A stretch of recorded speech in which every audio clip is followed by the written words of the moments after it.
এবার নবী আমার ডাক দিয়া কয়, রে যুবক, তুমি কি গুনাহ করছো? তুমি তওবা করিয়া নাও, আমার আল্লাহ তোমার তওবাকে কবুল করিয়া নিবে, তোমার সব গুনাহ মাফ করিয়া দিবে। এবার ওই যুবক আল্লাহর বান্দা ডাক দিয়া কয়, নবী আমার, আমি এমন একটা গুনাহ করছি, আমি নিজে নিজে তওবা করলে আমার গুনাহ কোনোদিনও মাফ হইবে না। ও নবী, আপনি আমাকে তওবা করাইয়া দেন, আমি যেন ভালো হইয়া যাই, আর কোনোদিনও যেন গুনাহ করতে পারি না। নবী এবার ডাক দিয়া কয়, রে যুবক, তুমি কি গুনাহ করছো আমার কাছে বলো। আল্লাহর বান্দা কয়, নবী আমি এমন গুনাহ করছি, এত বড় গুনাহ করছি। আল্লাহর বান্দাটা কাঁদতে কাঁদতে জমিনের উপরে বেহুশ হয়ে গেছে। নবী আমার ডাক দিয়া কইরা, আল্লাহর বান্দা তুমি কান্দাটা থামাইয়া দাও, তুমি আমার কাছে বলো তুমি কেন কাঁদতাছো, কি গুনাহ করছো আমি নবীর কাছে বলো, আমি পয়গম্বর আল্লাহর কাছে বলিয়া তোমার গুনাহ মাফ করাইয়া দিব। ওই যুবক আল্লাহর বান্দা ডাক দিয়া কয়, পয়গম্বর আমি এমন গুনাহ করছি,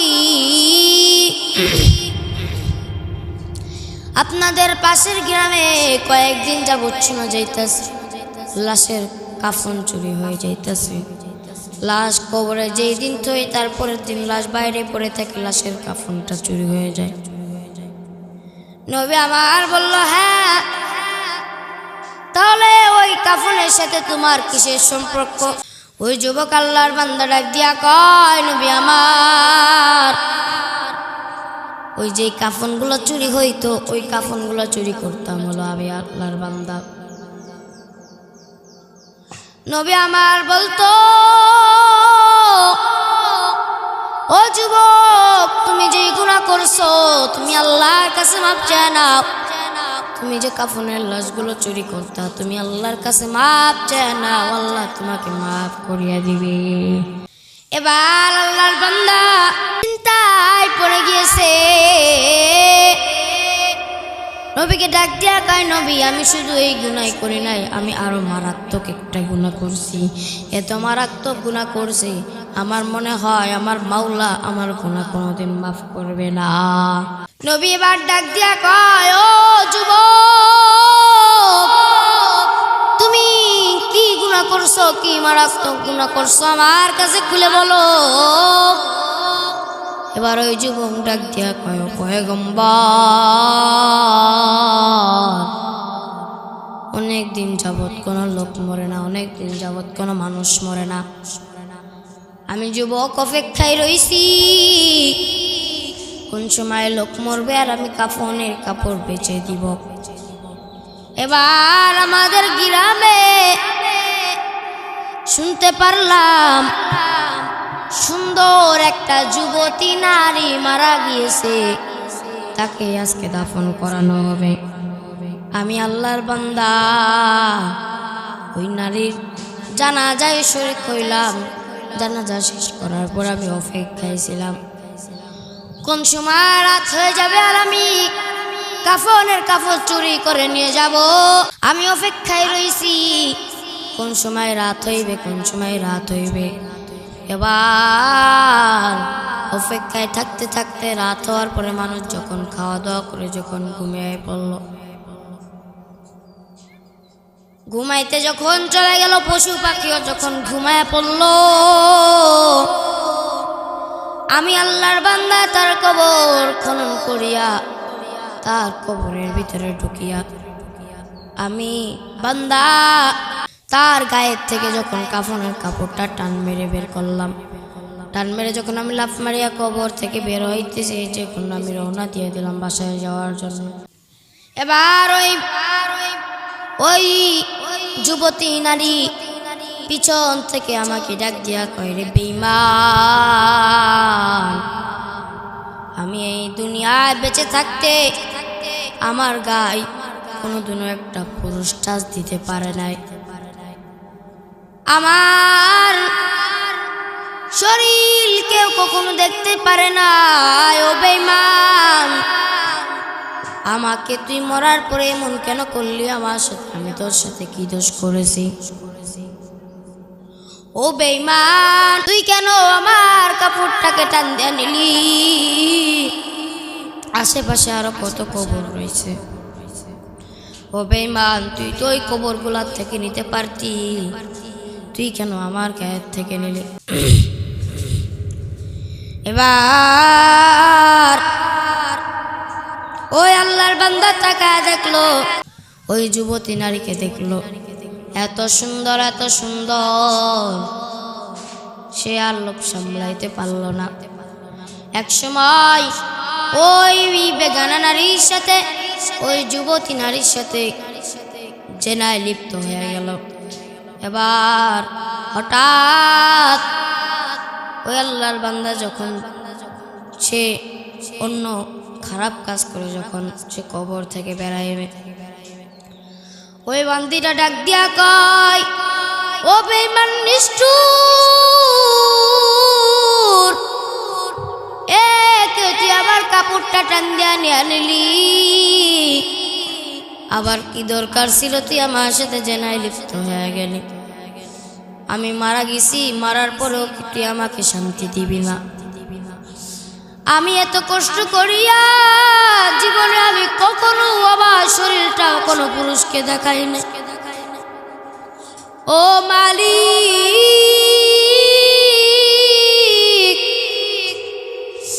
আমি তোমার কাছে বিচার দিয়া দিলাম, ও মালিক আমি কিছু করতে পারলাম না, আমি মুখ বুজিয়া রাখলাম। ও মালিক, তুমি তোমার কাঠগড়ায় এই বেঈমানটাকে বিচার করিও। নবী আমার এই ঘটনা শোনার পরে কই, বেঈমান তুই আমার সামনে থেকে যা, তোর গুনাহ যদি আল্লাহ মাফ করিয়া দেয়, আমি নবী তারপরও কোনোদিন তোর গুনাহ মাফ করব না। তুই যেই তো বড় পাপ করছিস, আল্লাহ যদি মাফ করে দেয়, আমি নবী তোর পাপের ফল কোনোদিন মাফ করব না। আল্লাহর বান্দাটা পাগলের বোতল হয়ে গেছে। আল্লাহর বান্দাটা গভীর জঙ্গলের ভিতরে চলে গিয়েছে। গভীর জঙ্গলের ভিতরে যা কান্না করতেছে, ও আসমানের মালিক, ও জমিনের মালিক, আপনি আমাকে মাফ করিয়া দেন, আমি অনেক বড় ভুল করিয়া ফেলছি। দিনের পর দিন আল্লাহর বান্দা না খাইয়া না ঘুমাইয়া শরীরটা শুকায়া গেছে, তার হাড্ডিগুলো বেড়ায় গেছে না খাইতে খাইতে, তার পুরো শরীরটা শুকায়া গেছে, ভালো মতন আল্লাহকে ডাকতেও পারে না। মশা মাছির কামড়ে বান্দাটা সুন্দর মতন ডাকতেও পারে না। আল্লাহর বান্দাটা মালিকের কাছে তারপরেও তওবা করতে থাকে, আসমানের মালিক, ও জমিনের মালিক, আপনি আমাকে মাফ করিয়া দেন, আমি আর কোন গুনাহ করব না। এবার আল্লাহ যখন তাকে দেখলো, বান্দাটা কাঁদতে কাঁদতে, চোখের পানির কারণে কাঁদতে কাঁদতে তার চোখ দিয়া ঘাও, তার চোখের নিচে ঘাও হয়ে গিয়েছে, তার চোখের নিচে ঘাও হয়ে গিয়েছে, তার পুরা শরীরটা ঘাও পড়ে গিয়েছে, তার চোখ দুইটা অন্ধ হয়ে যাইতেছে, চোখ দুইটা লাল টকটক হয়ে গিয়েছে। আল্লাহ এবার ডাক দিয়া কই, বেঈমান তুই আর তোর চোখের পানি শেষ করিস না, কারণ আমি আল্লাহ তোর চোখের পানি কবুল করিয়া নিছি, তুই আর কান্দিস না, তোর গুনাহ আমি আল্লাহ মাফ করে দিয়েছি। এবার তুই তাড়াতাড়ি যা, আমার নবীর কাছে যা, আমার নবী যদি তোকে মাফ করিয়া দেয়, আমি আল্লাহ তোকে মাফ করিয়া দেব। আল্লাহর বান্দাটা দৌড় মারিয়া নবীর কাছে যায়, নবীর কাছে যা কই, নবী আমার আল্লাহ মাফ করিয়া দিয়েছে। ও নবী, এখন আপনার পালা, আপনি যদি মাফ না করেন আমার আল্লাহ মাফ করবে না। দেখেন কত বড় গুনাহগার আমি, আপনি তো কত গুনাহ করলাম, গুনার কারণে অন্তর না পাক, চক্ষু না পাক, জবান না পাক। ও বান্দা, একবার চিন্তা কি হয় না, ওই কবরে যাওয়ার পরে কেমনে তুই থাকবি? ওই কবরে কোনো সাথী নাই, ওই কবরে কোনো বাতি নেই, ওই কবরে যাওয়ার পরে তোর ভাই তোর কবরে যাইবে না, তোর সন্তান তোর কবরে যাইবে না। চিন্তা কি একবার হয় না? আমার আল্লাহ কত কঠিন শাস্তি তোর জন্য রেডি করিয়া রাখছে। বান্দা তুই ওই কবরে যেদিন যাইবি, আমার আল্লাহ ডাক দিয়া কয়, বান্দা তোমরা খাঁটি মুসলমান না হয়ে কবরে কেউ আইসো না। এখন আমার আপনার মনে প্রশ্ন, আমি আপনি তো মুসলমান, তারপরও আল্লাহ কেন বললো মুসলমান না হয়ে তোমরা কবরে আইসো না? আমার মালিক ডাক দিয়া কয়, বান্দা তোরা হলো কামে মুসলমান না, তোরা হলো নামে মুসলমান, তোরা একটাও কোনো কামে মুসলমান না। কথা বলেন ঠিক না বেঠিক? सूरज ने दिया अपने शुआउ पैगंबर, सूरज ने दिया अपने शुआउ पैगंबर, दुनिया जो को भी सी जो को भी सुबह को भी शाम, दुनिया जो को भी सुबह को भी सी जो को भी शाम। আল্লাহ পাক রব্বুল আলামিন বলে, গুনাহ করো না কেন? আমি আল্লাহ মিনিটের ভিতরে তোর সকল গুনাহ মাফ করিয়া নিব। ও বান্দা, তোমার গুনার কারণে তোমার অন্তরটা নাপাক হয়ে গেছে। এই গুনার খবর যদি তোমার সন্তান জানতো, তোমাকে আম্মা বলে পরিচয় দিত না, আব্বা জান বলে পরিচয় দিত না। গুনার খবর যদি তোমার এলাকার মানুষ জানতো, তোমার গুনার খবর এলাকার মানুষ জানলে তোমাকে সিসি বলিয়া খেতে দিত, তোমাকে এক ঘোরা করিয়া দিত, তোমার সাথে কেউ ভালো মতন কথা বলতে চাইতো না। তোমার গুনার খবর যদি তোমার পাড়া প্রতিবেশী যদি যাই না যাইতো, তাহলে তোমার পাড়া প্রতিবেশী তোমাকে নাতি নাতনি বলে পরিচয় দিত না। গুনার খবর, এত গুনাহ করলা, এত গুনাহ করলা, তুমি মনে করতেছ গুনাহ তুমি রাতের আন্ধারে করতেছ, দিনের আন্ধারে করতেছ, তুমি লুকায়া গুনাহ করতেছ, তুমি মনে করতেছ দুনিয়ার কেউ দেখে না, কিন্তু তুমি যেত গুনাহ করতেছ প্রত্যেকটা গুনাহ আমার আল্লাহ রেকর্ড কইরা রাখতেছে। নাউজুবিল্লাহ বলবেন না? এত গুনাহ, এত গুনাহ, এত গুনাহ আমার মালিক, এত গুনাহ দেখার পরেও তারপরেও আপনার কোনোদিন এক বেলার খানা কি বন্ধ করছে? কথার জবাব দিবেন, এক বেলার খানা কি আমার মালিক বন্ধ করছে? রিজিকের মালিক কে? আরো যেরকম মালিক কে? রিজিকের মালিক আপনার আব্বা, আপনার দাদা, আপনার নানা। রিজিকের মালিক কে? আরে যে এটা জোরে বলতে কি হইতেছে আপনাদের? রোজা কি খালি আপনারাই আছেন, আমরা নাই মনে হয়? আমরা চিল্লাইতে পারলে আপনারা চিল্লাবেন না কেন? ঝগড়া লাগার সময় তো আপনারা চিল্লায় একবার উল্টায় দেন, সেই সময় তো আপনাদের গলায় আওয়াজ কম থাকে না, একটু জোরে হয়, তাহলে এখন আপনাদের আওয়াজ আসতেছে না কেন? আইবো কেমনে? যে গুনাহ করতে করতে অন্তরটা না পাক, চক্ষু না পাক, জবান না পাক, জন্য তো আল্লাহর নাম আপনাদের মধ্যে বেড়াইতেছে না। আল্লাহ পাক রব্বুল আলামিন ডাক দিয়া কয়, বান্দা আস্তে কথা কন। আল্লাহ পাক রব্বুল আলামিন ডাক দিয়া বলে, বান্দা এই দুনিয়ায় তোমাকে আমি আল্লাহ পাঠাইলাম আমার হুকুম পালন করার জন্য। ও দুনিয়ার মানুষ, একবার যদি চিন্তা হইতো ওই মালিকে তো গুনার খবর জানে, তারপরও আপনাকে কোনোদিন একটা বিপদ আপদ দেয় নাই। আপনার এত গুনাহ জানে আল্লাহ, তারপরও কোনোদিন আপনার এক বেলার খানা বন্ধ করেন নাই। আল্লাহ এত গুনাহ জানে, তারপরেও কোনোদিন আল্লাহ পাক রব্বুল আলামিন আপনাকে কোন আযাবের ভিতরে দেয় নাই। আল্লাহ কয়, আমি শুধু দেখি, আমি শুধু রেকর্ড করিয়া রাখি।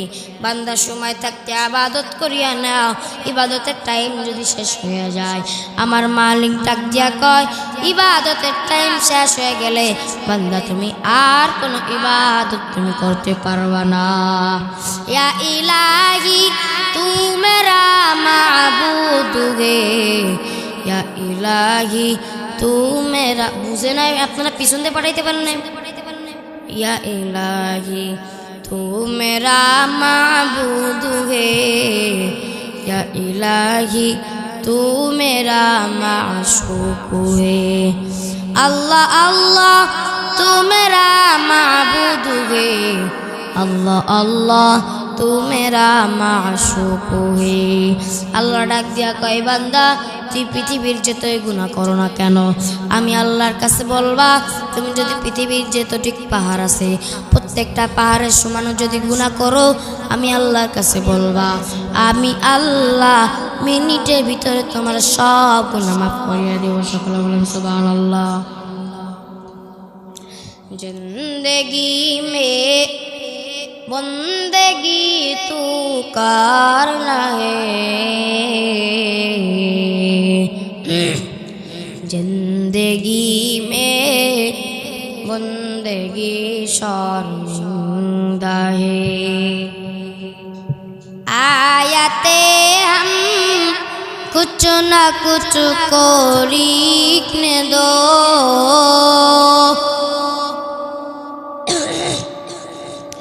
जैसे हो रोशन मेरे कल्ब हो। आयते हम कुछ न कुछ को लिखने दो। जैसे हो रोशन मेरे कल्ब हो। जिंदगी में बंदगी तू करना है। जिंदगी में बंदगी शर्मिंदा है। दुनिया में दुनिया का कलब नरगर न हो। बाजार से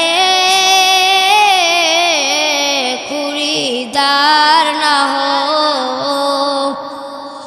दुनिया में दुनिया का कलब नरगर न हो।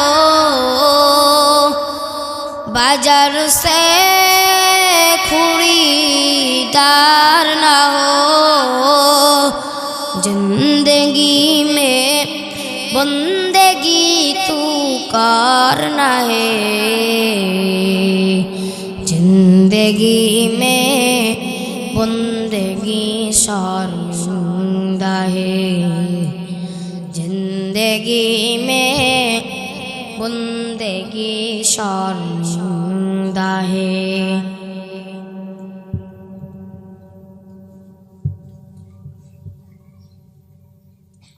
আল্লাহ পাক রব্বুল আলামিন ডাকদা বলে বান্দা এই দুনিয়া কারোর জন্য আপন না। আজকে কার জন্য করলা বাড়ি কার জন্য করলা গাড়ি। তোমার সন্তানের জন্য যদি করো বাড়ি গাড়ি তোমার সন্তানের দেওয়ার জন্য যদি বাড়ি গাড়ি করো আমার মালিক ডাক দিয়া কয় এই সন্তানের দেওয়ার জন্য যদি বাড়ি গাড়ি করো এই সন্তান যদি মারা যায় তাহলে তুমি কাকে দিবা। এমন একটা ঘটনা ওই সন্তান নিজের ভাই আপন ভাইকে ঘর থেকে বের করিয়া দেয়। বড় ভাই বিশাল বড় চাকরিজীবী, বড় ভাই বিশাল বড় ব্যবসায়ী। বড় ভাই তার অফিসের ভিতরে ছোট ভাইকে ডাইকায় না, খাবার দাবার খাওয়াইয়া ভুলায়া টুলাইয়া তার জাগার জমির দলিল তার কাছ থেকে হাতিয়ার করে নিছে। কয়েকদিন পর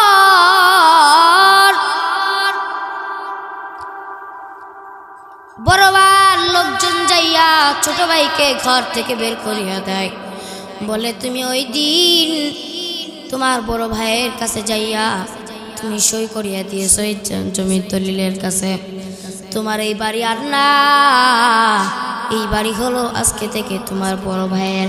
এবার ছোট ভাইকে যখন ঘর থেকে বের করিয়া দিল ওই বড় ভাইয়ের সন্তান বয়স হবে 15-16 বছর।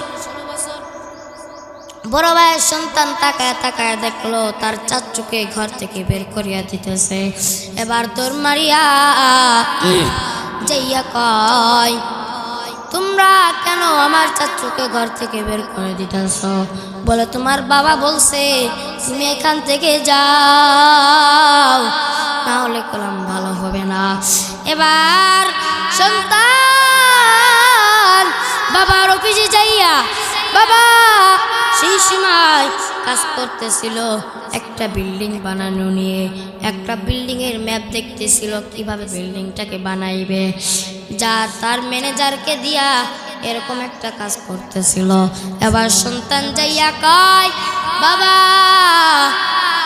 তুমি শেষ পর্যন্ত চাচুকেও বের করিয়া দিলা। ও বাবা, তুমি প্রত্যেকটা লোকের কাছ থেকে তুমি এমন করিয়া জায়গা সম্পত্তি কারিয়া নাও, এমন একটা দিন আসবে তুমি এমন একটা জিনিস হারাইবা, আল্লাহ দেখবা তোমার কাছ থেকে তোমার প্রিয় জিনিসটাকে কারিয়া নিবে, তোমার এমন একটা জিনিসকে হারা দিবে। ও বাবা, তুমি এই কাজগুলো বাদ দিয়ে দাও। বাবা এবার সন্তানের পার রাগ করে বলল, তুই যা এখান থেকে, কারণ আমার ইচ্ছা মতন আমি করব। এবার সন্তানকে রাগারাগি করিয়া যখন অফিস থেকে বের করিয়া দিল, তার ম্যানেজার কাছে ম্যানেজারের কাছে কয়, যার জন্যই করাই চুরি, যার জন্যই করি চুরি সেই বলে চোর, তাহলে কার জন্য চুরি করব? কারণ সে তো তার সন্তানের ভবিষ্যৎ নিয়ে চিন্তা করতেছে, কিন্তু তার সন্তান আল্লাহওয়ালা, তার সন্তান এইসব সহ্য করতে পারে না, কিন্তু সন্তানের বাবা সন্তানের জন্যই চুরি করতেছে। এবার কয়েকদিন পর সন্তানের বাবা ওই লোকটা একটা বিল্ডিং এর উপরে দাঁড়ায় কাজ ভাগ করতেছে, কে কোন কাজ করবে। এবার একটা কর্মচারী বলে, আমি কাজ করতে পারবো না, একটা ইট হাতে নিয়া ওই মালিক ওই কর্মচারীকে যখন ইটটা মারতে গেল, কর্মচারী এরকম সরিয়া গেল, ইটটা নিচে পড়ে গেল। ইটটা নিচে যখন পড়বে, আর সন্তান ওই লোকটার সন্তান সেই সময় মসজিদ থেকে নামাজ পড়িয়ে ওই বিল্ডিং এর নিচ দিয়ে যাইতেছিল। এবার যে ইটটা ওই শ্রমিকের গায়ে মারতে গেল, শ্রমিক সরে গেল, ইটটা যাইয়া ওই উপর থেকে নিচে তার সন্তান যাইতেছিল, ওই ইটটা যায় সন্তানের মাথার উপরে পড়া, সন্তানের মাথা ফাটিয়া সন্তান মারা গেল। এবার লোকজন জড়ো হয়ে গেল। কিছুক্ষণ পর বাবা ম্যানেজারকে নিয়ে ছাদের থেকে যখন নামতেছে, হঠাৎ করে তাকায় দেখলো তার বাসার সামনে অনেক লোক জড়ো হয়ে রয়েছে। কাছে যা দেখলো সন্তানের মাথার পার একটা ইট পড়িয়া সন্তান মারা গেছে। বাবা বুকের উপরে কান্দে, কয় কার জন্য করলাম বাড়ি, সেই তো আজকে নাই, আমি কার জন্য করলাম গাড়ি, সেই তো আজকে আমাকে ছেড়ে চলিয়া গেছে। আমি এখন এই জায়গা সম্পত্তি নিয়ে কি করব? আমার একমাত্র একটা সন্তান ছিল, ওই সন্তানটাও চলিয়া গেল। এবার মনে পড়লো ওই শ্রমিকের মারা ইটের কথা। ইটটা যখন শ্রমিকের গায়ে মারলো, শ্রমিক সরে গেছে, ইটটা যে তার সন্তানের মাথার পার পড়ছে। এবার বাবা তার নিজের কপালে নিজেই থাবড়ায় যে আমার নিজের কারণেই আমার সন্তানটা আজকে আমার কাছ থেকে চলে গেছে। আমার সন্তান ঠিকই বলছিল যে একদিন তুমি দেখবা আল্লাহ তোমার কাছ থেকে এমন একজনকে কারিয়ে নেবে, তোমার প্রিয় মানুষটাকে কারিয়ে নেবে, প্রিয় জিনিসটাকে কারিয়ে নেবে। তখন আমি বুঝতেছি আমার সন্তানের কথাই সত্য, আল্লাহ আজকে আমার এই ফল দিয়েছে, আমার সন্তানকে আমার কাছ থেকে কারিয়ে নিয়ে গিয়েছে। এই জন্য এই দুনিয়া কার জন্য করলা, এই বাড়ি কার জন্য করলা? যদি তোমার আপন মানুষটাই যদি চলিয়া যায়, আপন জিনিসটাই যদি হারায়া যায়, এই ঘর বাড়ি করে লাভ হবে না। আমার পাগল মন তুমি কাল্লা গিয়া করলা রে সুখের ঘর পাগল মন আমার তুমি কাল্লা গিয়া করলা রে বাড়ি ঘর উপর তলাই বাতি জ্বলে উপর তলাই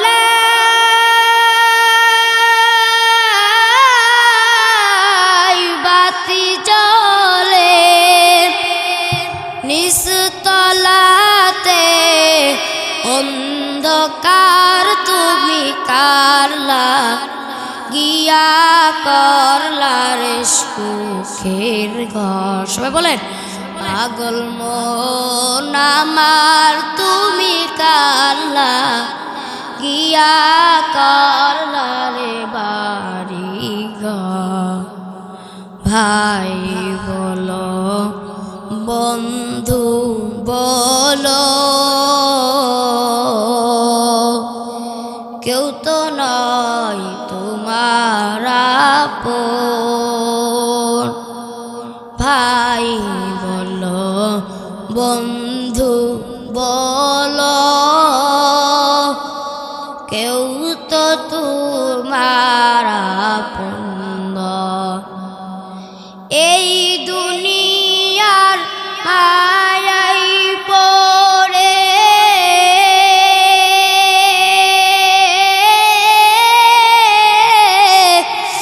মালিককে তুমি ভুলে গেছো এই দুনিয়ার মায়াই পড়ে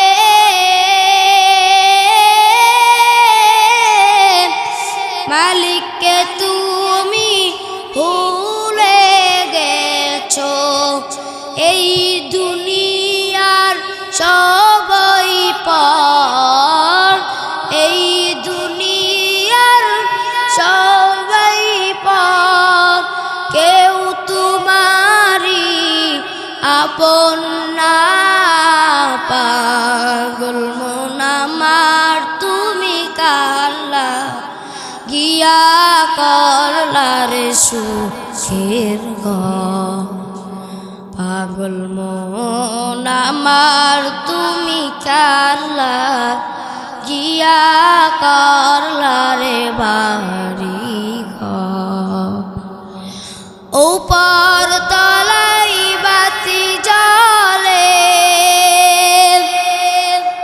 উপর তলাই বাতি জ্বলে নিচতলাতে অন্ধকার তুমি কারলা গিয়া করলা রে সুখের ঘর পাগল মন আমার তুমি কারলা গিয়া করলা রে বাড়ি ঘর আল্লাহ পাক রব্বুল আলামিন আমাদের সকলকে কবুল করুন সকলে বলে আমিন আল্লাহ পাক রব্বুল আলামিন এই রমজান মাস উপলক্ষে যে অনুষ্ঠানটা দিয়েছে আল্লাহ পাক রব্বুল আলামিন আমাদের সকলের জীবনের গুনাহ খাতাকে মাফ করে দেখ সকলে বলে আমিন আর জোরে বলে আমিন দেখেন আল্লাহ পাক রব্বুল আলামিন এই দুনিয়ায় পাঠাইলো এই দুনিয়া কিছুই না আপনার ভাই বলেন বন্ধু বলেন আত্মীয় স্বজন বলেন সবাইকে ছেড়ে একদিন আপনাকে আমাকে যাইতে হবে কোথায় আছে এই দুনিয়া আসার সিরিয়াল আছে যাওয়ার কোনো সিরিয়াল নাই কারণ একটা বাসের টিকিট কাটতে হলে আপনাকে আরো 2-3 দিন আগের থেকে ফোন দিতে হয় অথবা আপনি যে কোনো সময় বাসের টিকিট কাটতে পারবেন একটা প্লেনের টিকিট কাটতে হলে আপনাকে আরো 1 মাস আগের থেকে প্রস্তুতি নিতে হয় পাসপোর্ট করতে হয় ঠিক না কিন্তু ওই কবরের টিকিট আমার আপনার জন্মের হওয়ার পরের থেকে কবরের টিকিট আমার আপনার সাথে দেওয়া কথা বলেন ঠিক না বেঠি যেদিন আমি আপনি জন্ম হয়েছি ওই দিন থেকেই আমার আপনার কবরের টিকিট দিয়ে দিয়েছে যে বান্দা কোন সময় যেন তোমার মরণ হয়ে যায় তুমি টের পাইবা না। এটা কোনো হাসার কথা না, মুস্কারার কথা না। চিন্তা করিয়া দেখতে হবে যে দুনিয়া কি করলাম, কার জন্য করলাম বাড়ি, কার জন্য করলাম বাড়ি। আপনারা কি সবাই ক্লান্ত হয়ে গেছেন? কথা জবাব দেন, ক্লান্ত হয়ে গেছেন? তাহলে আপনাদের এত নিরিবিলি লাগতেছে কেন? দেখেন দেখেন আমার আপনার চিন্তা হওয়ার কথা। আল্লাহ পাক রব্বুল আলামিন চাইলে কি পারতেন না এই জায়গাটাকে রোদ দিয়ে জায়গাটাকে গরম বানায় ফেলতে? পারতেন না? কিন্তু আল্লাহ পাক রব্বুল আলামিন দেন নাই কি জন্য? কারণ এটা একটা জান্নাতের বাগান। আল্লাহ পাক রব্বুল আলামিন বলে জান্নাতের বাগানে বসলে আল্লাহ পাক রব্বুল আলামিন তার গুনাহ মাফ করে দেয়। আরো জোরে বলেন সুবহানাল্লাহ, আরো জোরে বলেন সুবহানাল্লাহ।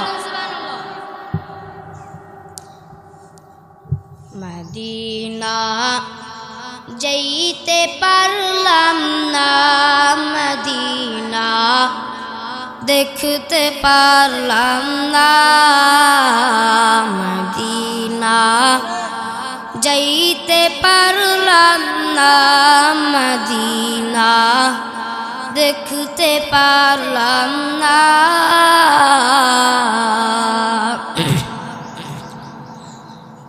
আমি অসহায় তাই এত দূরে রই, অসহায় তাই এত দূরে রই, শুধু সালাম জানাই মদিনা যাইতে পারলাম না, মদিনা দেখতে পারলাম না। মদিনা নাম কত মধুর,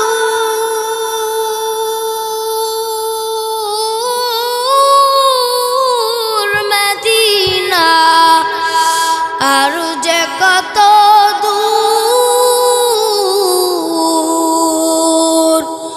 মদিনা নাম কত মধুর,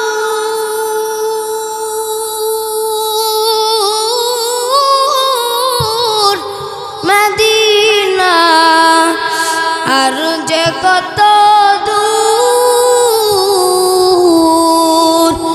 সেই মদিনার পথের ধুলি আমি, সেই মদিনার পথের ধুলি আমি মাখতে পারলাম না, মদিনা যাইতে পারলাম না, মদিনা দেখতে পারলাম না, মদিনা যাইতে পারলাম না, মদিনা দেখতে পারলাম না।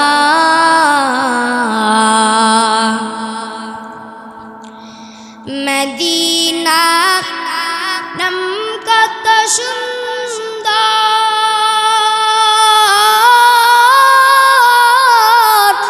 মদিনা কেড়েছে অন্তর, পাখির নেই ডানা থাকলে, পাখির নেই ডানা থাকলে যেতাম মদিনায়, মদিনা